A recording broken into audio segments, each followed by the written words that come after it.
Hey everyone, my name is Lance, and this is Amped About Aimpad. For today's episode, I'd like to focus on a question that was proposed to me in regards to the sensors, and if they got dirty, what would happen to the effectiveness of the switch? So, I'm going to put that question to rest by taking this fully functional Aimpad keyboard and bury it.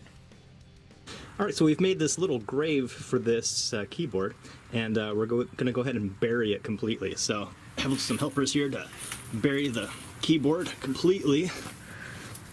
All the way covered. This keyboard is completely covered, and no grave would be complete without a nice little gravestone. So we have completely buried this keyboard. So do you want to say any final words? No. All right. Well, then we might as well just unbury it and see what I think. That's a pretty filthy keyboard. No doubt about that. So let's see what it does when I plug it back in. Alright, so I've taken the keyboard apart to take a look at what the damage was. I took the top off of it so we could examine kind of what's going inside the keyboard. The switches were really dirty. A bunch of sand was dumped out of the keyboard. You can see the remnants left here. It was in pretty bad shape. So there's still quite a bit of sand left in this, and I'm still trying to get some of it out. I opened up this keyboard tester program to see what keys were working or not. Some of them, you can actually hear the sound. They're getting stuck. Looks like these keys. So definitely having a problem just with a physical approach of some sand getting inside the switches themselves, causing them to stick a little bit. But generally, it looks like from an electrical standpoint, the keys have all survived. Let's see, on the analog front, there is the WASD keys are being really inconsistent. I'm not getting any response at this point. So what I'd like to do is actually take this into my garage, kind of blow it out with a bunch of air, and see if I can revive it. Alright, so I've taken my trusty duster can of air, blowing out the keys a significant amount in and around on both sides. I'm starting to actually start to see some life here. So if I look at the keyboard now, I'm getting response perfectly fine on the A key, perfectly fine on the S key and the D key. The W key is not responding at all, so there's still something going on with it, so I'm going to take it back to my garage again and see what I can do. Alright, so I got the keyboard, took it to my garage, took my can of air, spread it out again, still wasn't working. So my curiosity got the better of me. I desoldered the W switch that was causing me some problems, pulled off the switch, and there was actually a giant chunk of sand that was laying right on top of the sensor.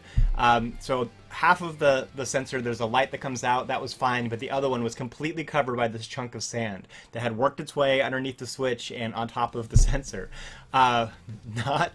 Not something I would have expected by any means.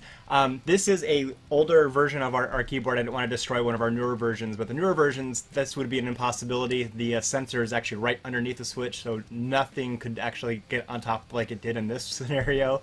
But I was able to repair it. I was shocked to find that this is what had caused the problem.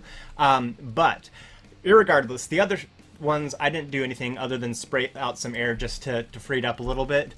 But generally speaking, there's probably still a ton of dust and debris inside of these switches. But I look at this analog readout, and it's responding exactly the way I would expect as it did before, more or less. The reason for that is because I have a calibration process. So even though the qualities of the switch or the qualities of the sensors are different than they were prior to its burial in the ground, I was able to, clean it up a little bit. It's still probably dirty inside there. Can confidently say it's probably still dirty inside there. But then I initiated a calibration process, recalibrated the keys from the highest point to the lowest point. The values are going to be slightly different, but it doesn't matter because I have such good sensors in here that I'm able to still get flowing fluid movements by pushing down the keys. So I think we successfully raised this keyboard from the dead, and what I'd like to do is celebrate by playing a zombie game called Deadlight. Alright, so here we have a game called Deadlight, and no, the irony is not lost on me, but this game is a zombie game. It's a side-scroller, and it does have analog movement, though not to the degree that I would prefer to have. If I push down this A key just a small amount, you'll see I can move slowly left and right, at this walking pace. If I switch it to keyboard mode real quick, if I push the A key, I run really fast and I cannot run slow, and it causes the zombies to come after me, and since I made too much noise. Now, had I been back in this analog movement, I could have just snuck up behind them like this in a slow movement and then taken out my axe and chopped them all down without having to waste my precious ammo. If I want to run fast, I can by holding the button all the way down, but otherwise I can walk slowly if I would like to. If you're using a keyboard, the only way to do that is by holding down the control key, and then you can crouch and move. But you don't necessarily always want to be holding down a control button to move slow. You might want to just be standing up and moving slow, which is not possible with the keyboard whatsoever. So you have to switch back to analog movement, and then you have the option to walk slow. So I'll go ahead and open up this door here. And of course there's going to be some zombies coming after me again, but I don't need to freak out. I can pace myself back out and let them come and take them out with no problem. Oh, well, you clearly want some more. Alright, come here. I do have full movement up and down with my mouse if I would want, so I can aim in any direction I want while I'm moving in analog movement, which is a very nice touch. Now, one thing I want to touch on a little bit is when I was playing this game originally, I played it with an Xbox 360 controller because I didn't have an Aimpad keyboard at the time, and there's some directional issues when you're using an Xbox 360 controller. So what I found was sometimes the game wants you to climb up on a ledge, and it might be like immediately above you, like up in this area right here. So say I needed to jump up and grab this ledge. With an Xbox 360 controller, you have to be pushing directly up to make that jump.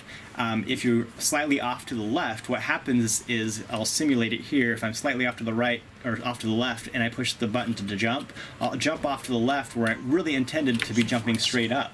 And that's a problem with an Xbox 360 controller because it's very difficult to be exactly up. And this game is really touchy, so if you're off by, I don't know, 10 degrees or something to the left or right, it still thinks you intend to be jumping to the left or to the right. And I did find myself dying several times in frustration because I wanted to jump straight up, but I would actually end up jumping off to the right like that. And like in this scenario here, if I want to jump straight up, I can grab this bar and then run across here. But that's a pretty big difference using an Xbox controller versus this. These zombies are going to wake up, so have to take them. Oh! Ran out of bullets, my precious bullets. But he's done. So, irregardless, I think that gives you a good idea of how this game could be effectively used with analog movement and precise mouse aiming at the same time. And while it doesn't have more than 2 movements, you can, or I guess there's 3 if you include the shift button to run for 3 movement speeds. It is still a pretty effective game to use playing with an analog gaming keyboard. So, we were able to take the Aimpad keyboard, completely bury it in the sand, and then bring it back to life by blowing it out and shaking it out and getting all that junk out of there, and then able to play a game of Deadlight with it successfully. I can confidently say that debris and dust and even sand should not be a major concern with the Aimpad keyboard. On this one, there was a sizable area for that dust or for that sand to get inside the sensor area, but with our newest revision on the Aimpad R5 keyboard, the sensor is actually up immediately below the switch, and it would be impossible for a chunk of sand to get in that space. So hopefully that answers the question that you had. If you have any more questions, please let me know. If you have any comments or would like to see more, go ahead and subscribe. Otherwise, until next time, thanks for watching.